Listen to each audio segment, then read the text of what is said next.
I'm here to give you some power in your story. That maybe you might not remember it today, tomorrow, next week, but some way down the line you'll remember that during my graduation, those long ceremonies where we can't wait to get our diploma, there was this guy who came. He came and he spoke to my soul, he spoke to my spirit, and he told me it's okay to be me. I would like to present John Isaiah David Johnson to speak at a graduating class.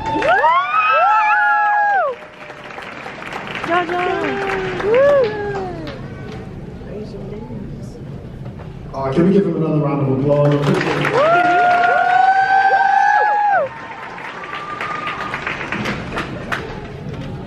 Class of 2023, can we hear some noise for you guys? Come on, where's the energy? Bear with me while we get this mic set up. How you guys feeling? Excited. That's good. That's good. Well, I'm excited for you guys, and it's an honor to stand in front of you all for the commencement speech today. I first would like to give honor to the Most High, my Creator, because without my belief and my faith, I wouldn't be here in front of you all. I appreciate that, definitely. I next cannot go on without giving thanks for my village, my mother who's in the back, and my older sister, my niece, and my sister who is also with me. Okay, we understand that without a village, it's not possible. So I want to do something really quick, guys, before we get started. I won't be in front of you too much. I want to give you some value. I understand that you all are scholars, correct? All right, that's right. So before we get started, I want us to do something special. Really quick, I want you to think about one or two people who are special to you, who helped you to get to this moment. Really quick. They can be in the room, they can be away. 1 to 2 people. You got it? So on the count of 3, I want you to shout their name out as loud as you can. We're going to just shout it out, right? And we're going to just give them some life. All right, you guys ready? 1, 2, 3. Mommy!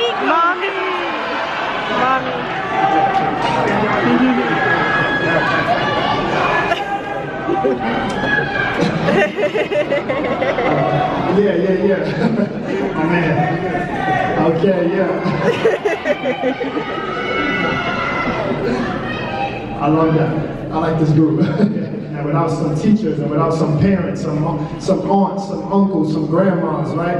Today may not have looked like today, correct? Okay, got it. But let me continue by telling you something about my parent, my mother. My mom, at 4 months pregnant, doctors told her that the baby had no heartbeat. At 4 months pregnant with me, doctors told my mother that she had 2 options: to seek herbal help, which is holistic help outside of medical, or to have a stillbirth, which is to give birth to a lifeless baby. At 4 months with me, they told my mother that the baby would not live. Guys, ladies and gentlemen, today I'm here to tell you that that baby lived. Amen.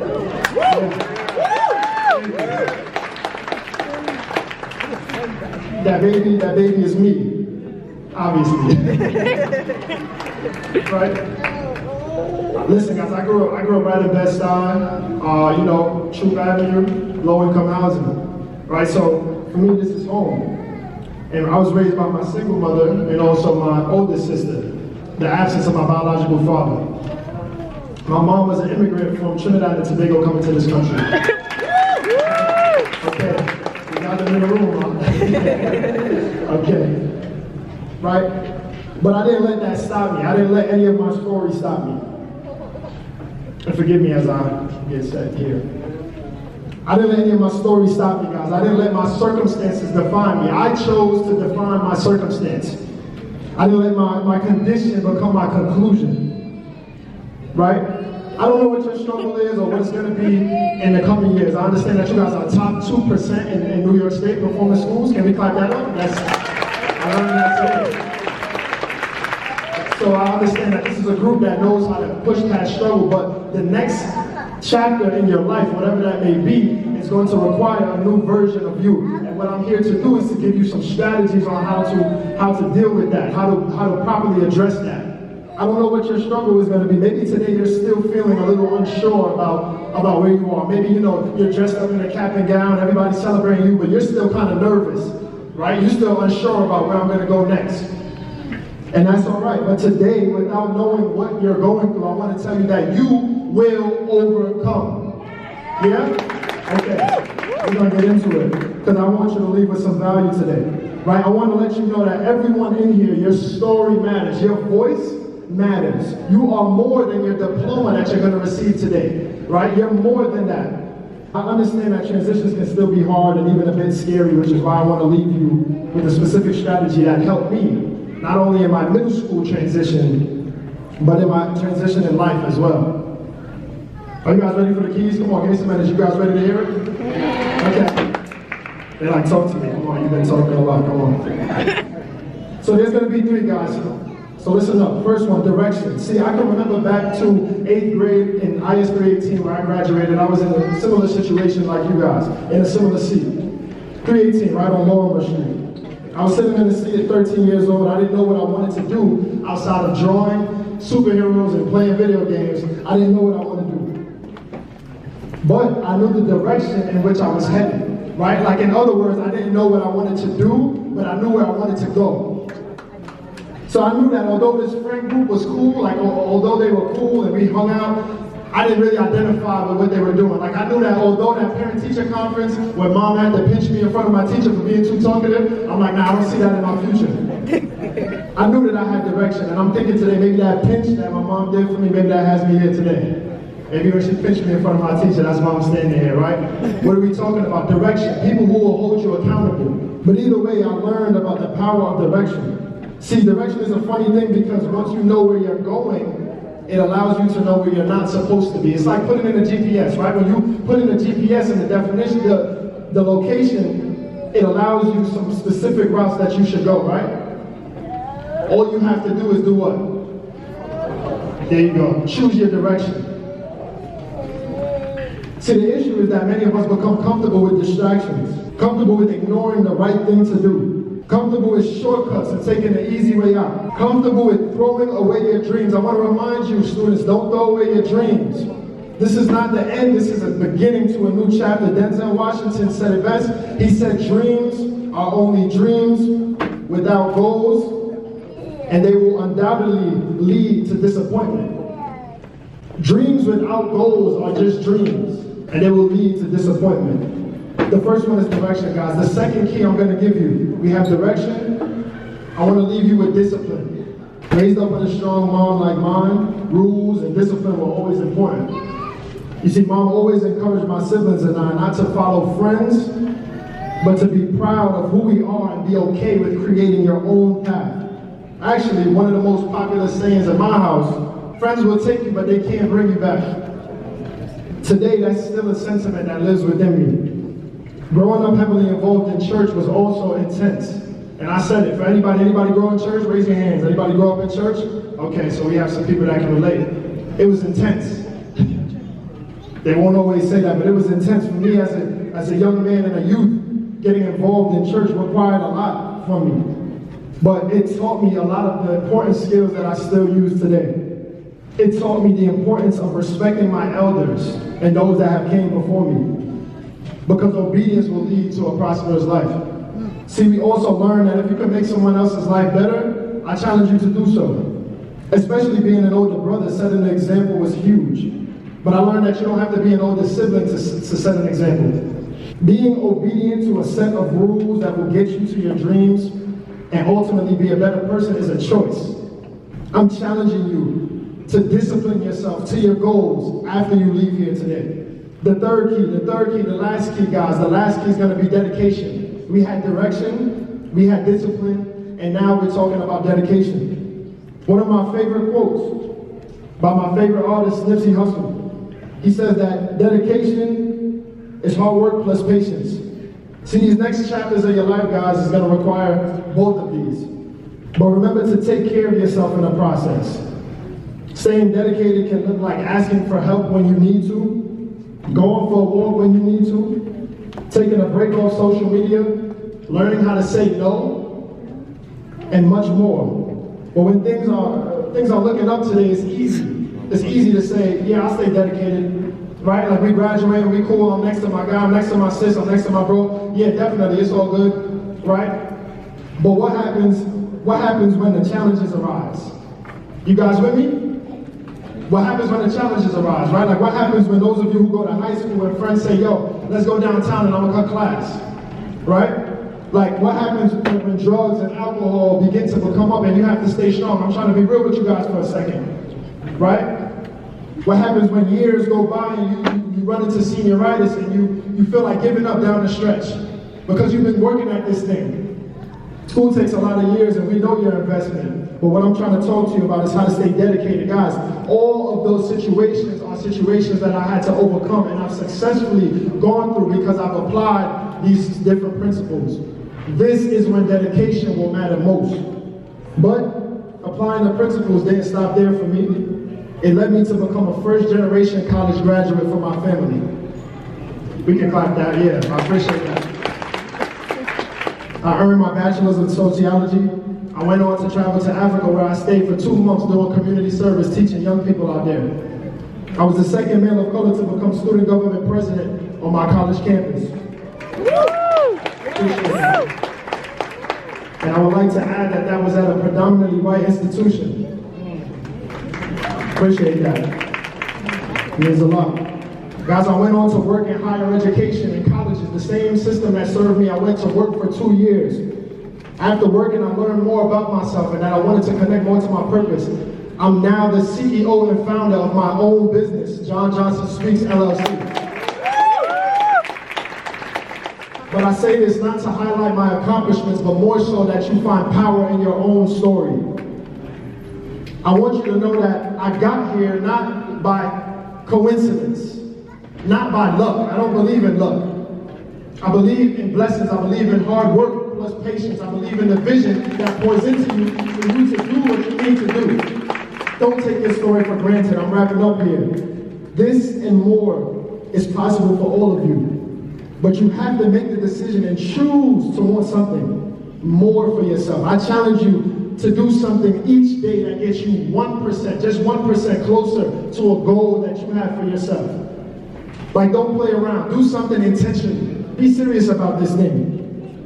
Make sure that your decisions are helping and not hurting you. In this next step of your life, whatever path you choose, remember that education is the key to your success. Have fun, live in the present, but don't forget your goals. And don't believe what anyone says. You're not too young to begin investing in your dreams and start to pour into your future. Guys, I was 14, I told you, when I started thinking about my direction. I didn't have a clear goal, I gotta be honest. I didn't see myself, but I saw myself helping people, right? I listened to my mom and I started to think about the things she was saying. She's not out to get me. She wanted the best for me. Sometimes when you're going through it, it feels like people are out to get you, but people actually want the most for you. And so I want to shout out my mom and my older sister once again.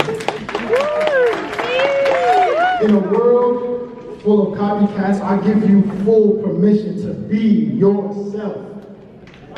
Come on. And social media and stuff going on, come on.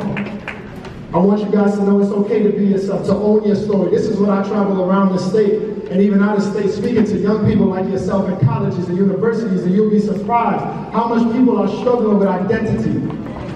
And I'm here to give you some power in your story that maybe you might not remember it today, tomorrow, next week, but some way down the line you'll remember that during my graduation, those long ceremonies where we can't wait to get our diploma, there was this guy who came. He came and he spoke to my soul, he spoke to my spirit, and he told me it's okay to be me. I want you to know that you are here for a purpose. You're not here by mistake. But that purpose will not work unless you do. Always remember that as long as you have breath, you have purpose. Guys, before I leave today, I want to do one thing. And if that's okay with you, I would like to take a video, but on the count of 3, I want us all to say, I'm here for a purpose. This is more so for the graduates, but if you would like to participate in the room, can you guys do that for me? We're going to do I am here for a purpose. I'll catch a quick vid for us, all right? We got it? All right, let's do it. Let's see how sharp we are. Top 2%. All right, here we go. All right? 1, 2, 3. I'm here for We might have to do that one more time. You gotta say it like you believe it now. Okay, that was the test run. You ready? Like you believe it. I'm meant to be here. I'm meant to be here. I'm gonna get my diploma. I'm here for a reason. You got it? 1, 2, 3. Here we go. I'm here for a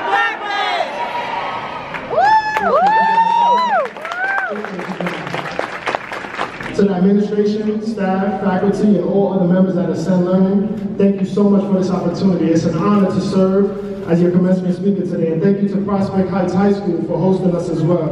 I hope that you will continue to remember to be kind, aim high, show pride, and spread love. I'll see you.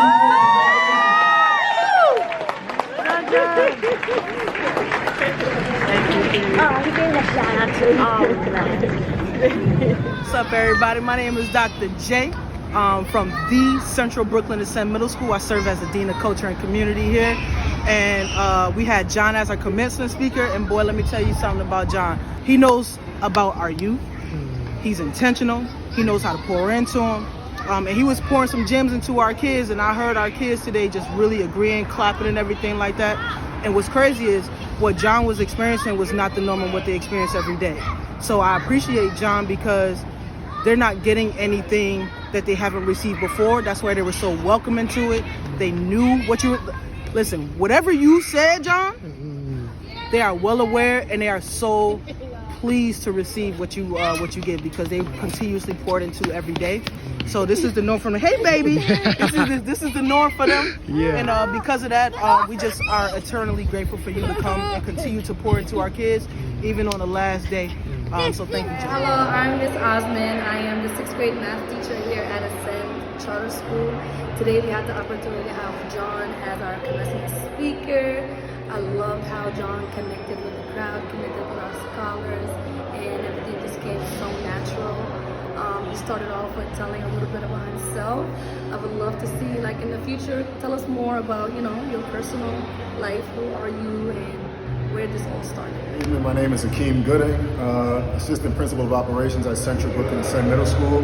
We just finished our graduation of our 8th grade class of 2023. Mr. Johnson had a chance to do our commencement speech, and I think it was amazing. Born and raised in Brooklyn, just like himself, Trinidadian background. I didn't find out until he started speaking, but I can relate to a lot of pieces that he spoke about, not all of them, but just coming up in the neighborhoods that we've grown in and just being able to relate to our students and our scholars that we've had. I just appreciate the way that the touch points that he spoke on with our scholars. You know, a bunch of the pieces that he spoke on were really relatable. And I feel like our scholars will take that home with them and move on throughout life with a lot of things that he spoke about today. He ended in a very positive note, and the selfie was dope at the end as well. Man. I think that was a real good touch on your speech, man. I appreciate you for coming out and showing the love to our school. 1, 2, 3. Here we go. I'm here for a purpose. You are here for a purpose. You're not here by mistake. But that purpose will not work unless you do.